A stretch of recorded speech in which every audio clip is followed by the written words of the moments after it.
They have a special kids' church on Easter. It starts 10 minutes into the morning service. The kids will be dismissed. And I told them that if they need more time, just continue on even if we're through. Okay? And so appreciate all those workers in kids' church. And whatever. We've been going through Revelation and throwing a few other things in as well. And because we are living in the last days, and almost the last day, coming to that point. Father, thank you again for the Word of God that's quick and powerful and sharper than a two-edged sword that pierces to the dividing asunder of soul and spirit, and of the joints and marrow, and as a discerner of the thoughts and intents of the heart. Give us that today, we pray, through your messenger, Lord. Speak through him. That word of life, that word that we need for our lives, for our church. In Jesus' name, speak to my heart, God. Speak through the leaders in kids' church to those young people. Minister to them. And God, let us be touched by you as we hear your message today. In Jesus' name, amen. Daniel chapter 7. I want to just mention what it talks about in Revelation about the 10 horns. Because if you have a question about them, I'll answer it right now. These 10 horns are obviously symbolic.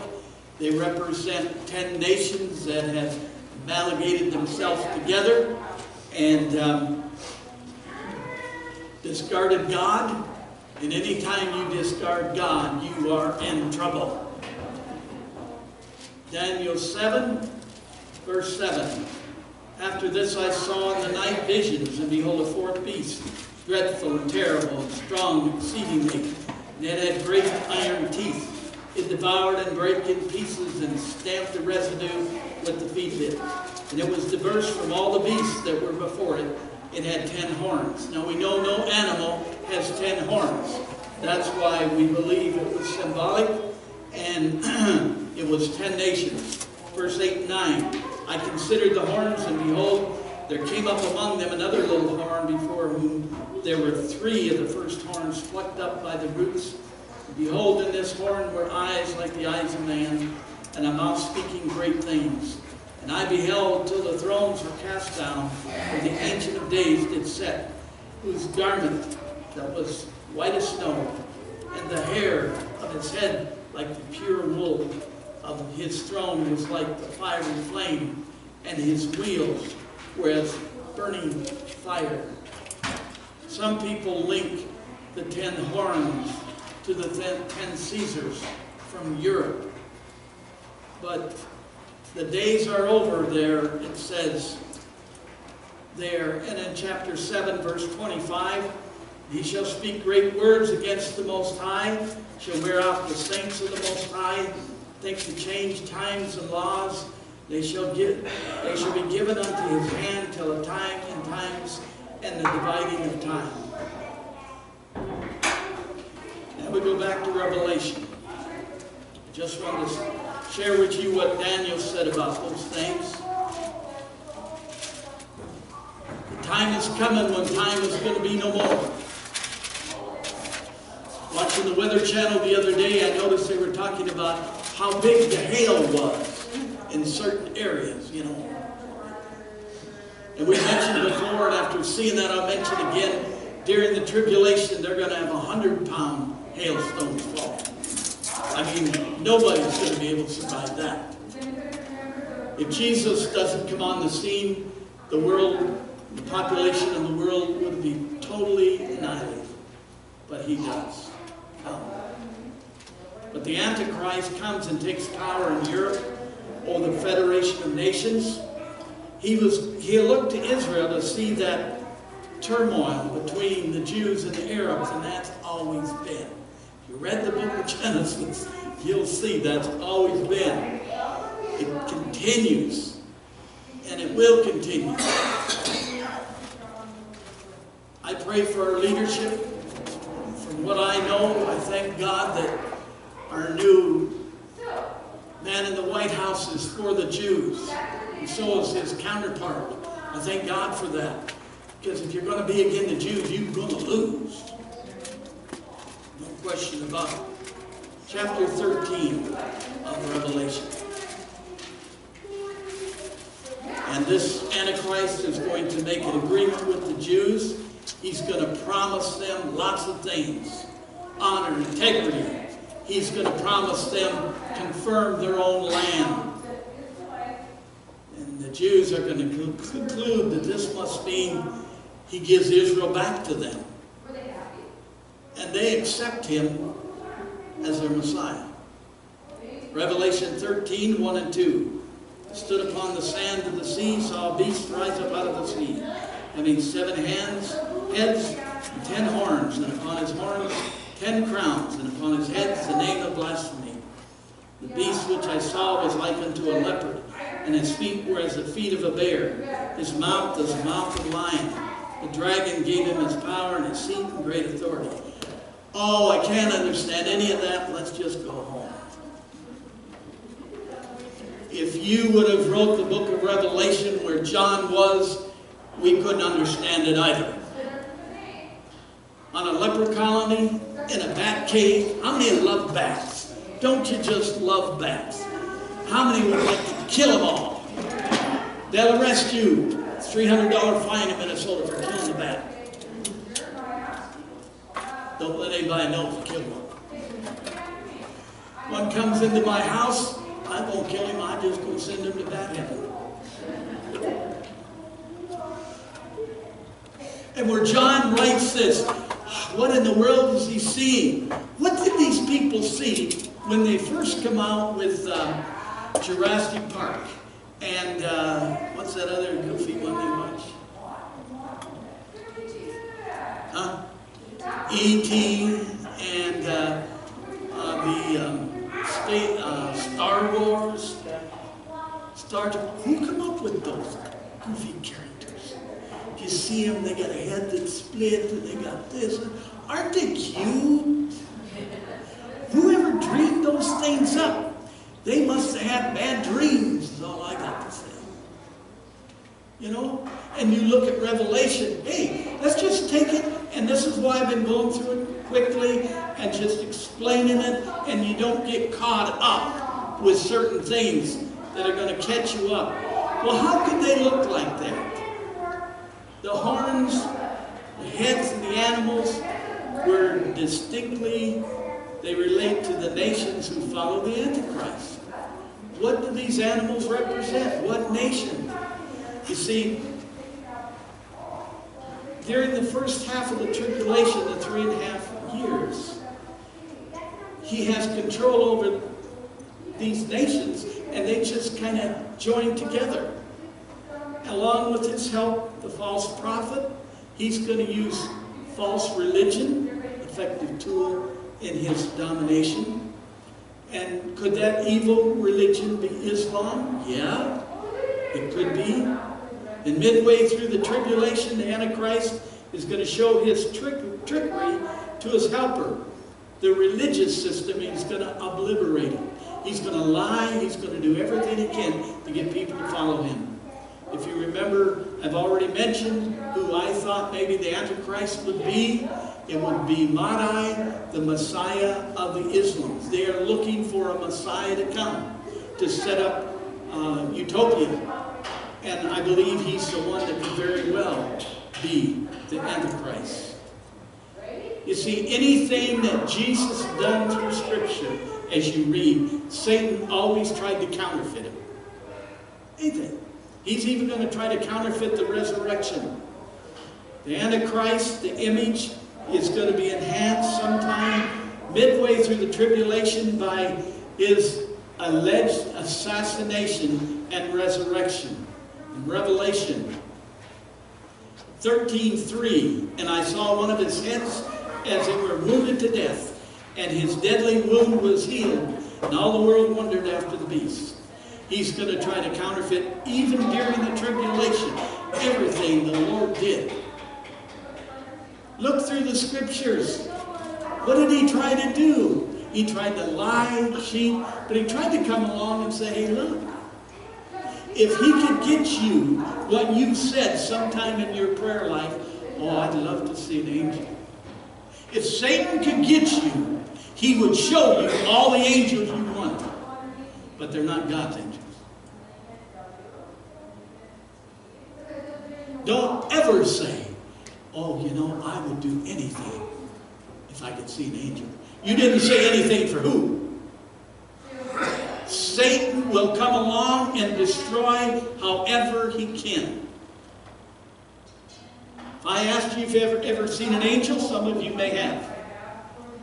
Don't ask to see one. Driving down the road one day, it's one of those Mondays after those good church services. And I said, Lord, I'd sure like to see an angel. You don't say goofy things like that, Father. He probably puts you away, but you should. And God said to me, what for? I kept on driving. I never crossed that bridge again. We ask for some of the goofiest things. We pray some of the goofiest prayers.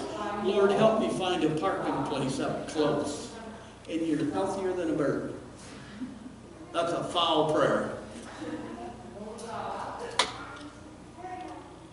Now, there have been times when I've been on crutches, and I said it'd be nice to get a parking place closer. I can't park in the handicapped. I'm not handicapped. But now, if I get a parking place somewhere, I don't care if I have to get close. I tell you, we can walk. You know? Thank God I can walk. Thank God what He's done for us. And when you pray your prayers, be careful what you pray for, because you might just get it.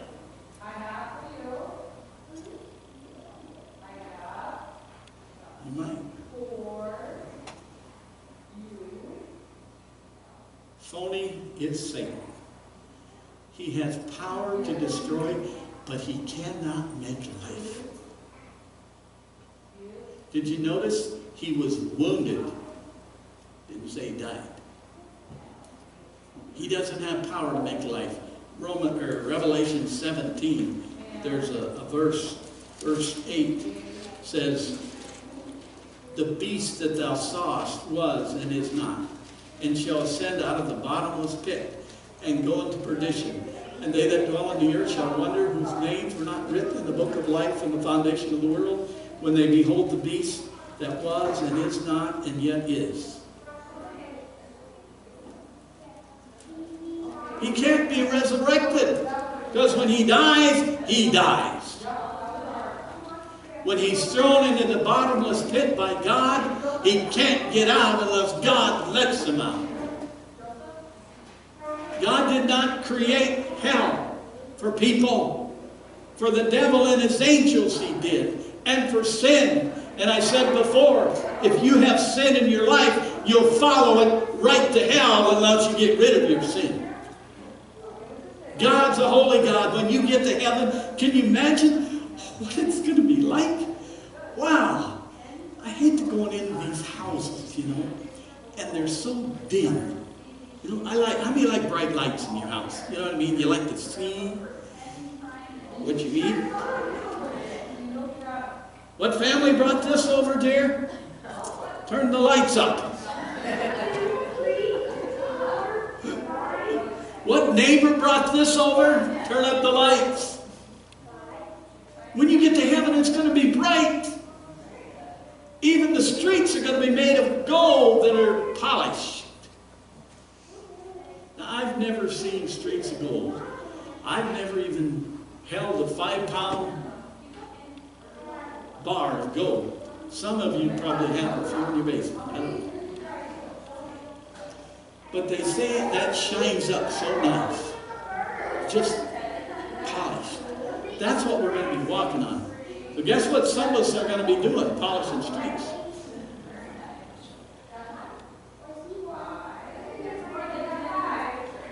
And are they going to get these? I don't know about you, they always tell me about these new light bulbs. What do they call them? LED. They last forever. Oh yeah? I just put 3 of them in my bathroom. A month ago, one of them's already gone. I said, I've had one in the hallway before in my other house. I bought a special for that. Within 2 months, it was burnt out. People, they say those are the best things. I don't know. But what in the world kind of light are we going to have in heaven? You know what the light's going to be? Yeah, Jesus. Woo. And some people think they're going to go stand up to Jesus and look him in the eye. I want you to tell me something. You won't be able to get that close because of the brightness of the light. Jesus will be there. Oh, praise the Lord.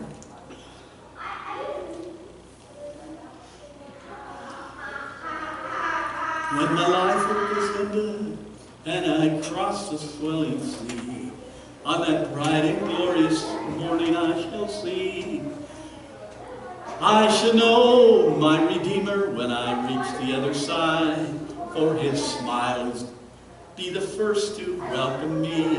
I shall know, sing it, I shall know him by his, I shall see, I shall know my Redeemer when I reach the other side, for his smile will be the first to welcome me. His smile. What kind of smile does he have? He doesn't need to go and get new teeth. He doesn't need to get scope. I'm still going to have a crown put on one tooth from that accident. And they decided here a couple, 3 months ago, I needed to get this mouthwash. It was some medicated stuff. It's so gross. And I take a little deal twice a day, keep it in my mouth for 30 minutes. I mean 30 seconds. And it leaves a coating in there. That when I sit down to lunch the other day, breakfast was long before lunch, and I ate about 15 bites of the macaroni and cheese, and I said, I'm starting to taste it. Because it just hangs in there. Jesus doesn't need anything. He's God. Nothing ever occurs to him. And when you get to heaven, you don't need to go around heaven and say, well, I'm going to check this place out. Oh, yes, he sure did trim you for it. No, you're not. Heaven's going to be perfect. And guess what? You're going to be close. Can you imagine? Can you imagine Mary Beth being almost perfect? Oh, man. Can you imagine Carol almost be perfect? June almost perfect. Mike almost perfect. Harry almost. We're going to be in heaven, and that's all we're going to be. Guess what? When we go talk to somebody, we don't have to be concerned about what they're going to tell us. Oh, can you help me today? I'm really having a hard time in heaven. You're not going to hear any of that. You shouldn't today. You should say, I need prayer today. Just pray? Yeah. And then rejoice in the goodness of God.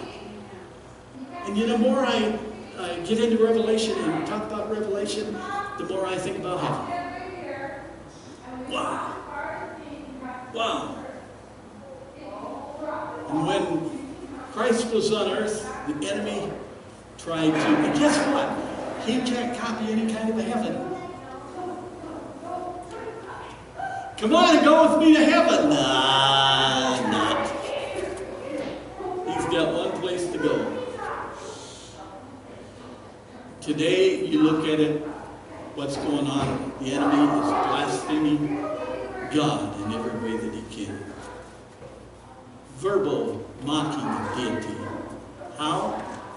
TV, movies, books, politics, culture. Watch what you read, what you see, what you hear. Do never let your neighbors or somebody come and tell you a joke, and it's an off-color joke, it's smut or something. Don't ever laugh at them. I just look at them and say, well. And they say, oh, you don't like that, huh? I said, no. They're. And then I grab by the neck and I, come on, we're going to put you in here. But the enemy is going to discolor everything in our life today will get. And we need to be careful. My last scripture, Revelation 13.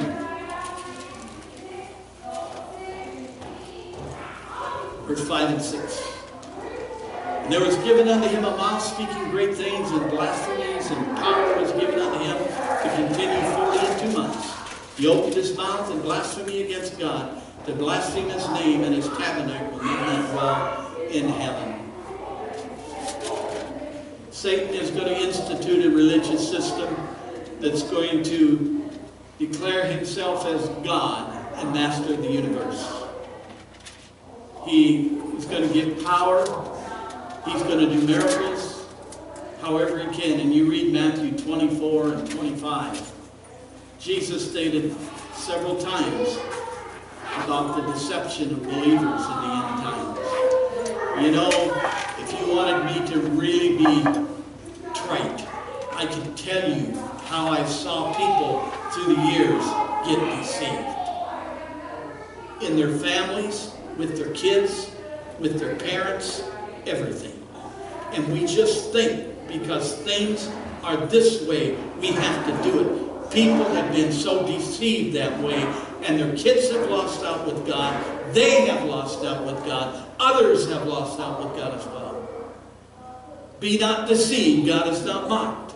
For whatsoever man soweth, that shall he also reap. He that soweth to the flesh shall of the flesh reap corruption, and he that soweth to the Spirit shall of the Spirit reap life everlasting.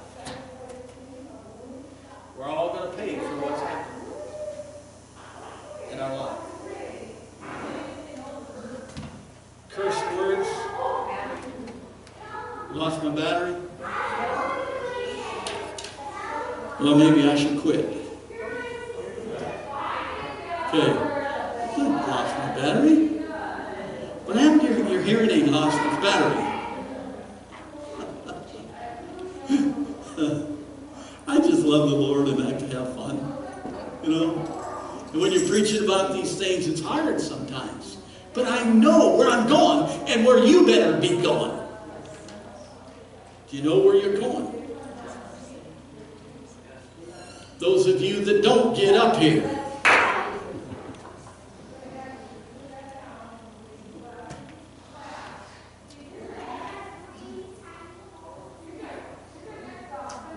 You know,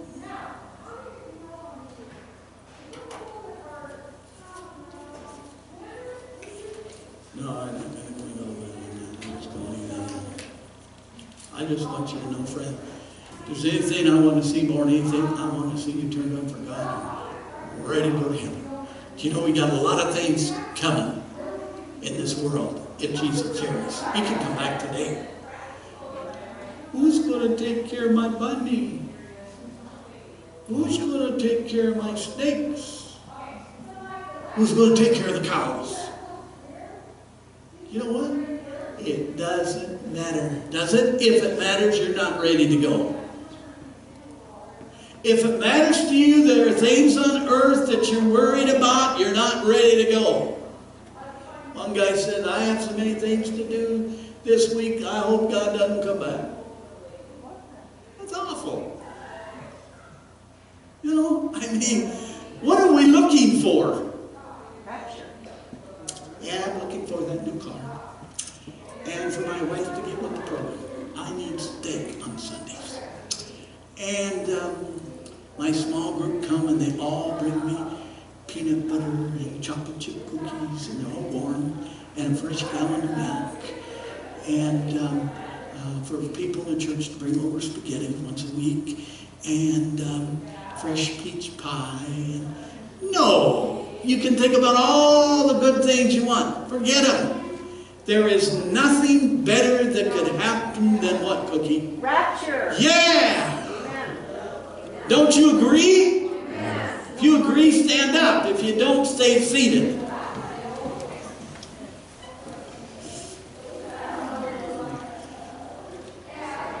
Even Warren stood up in the sound booth. Isn't it going to be fun to get to heaven? Wow. No more No more pains and aches,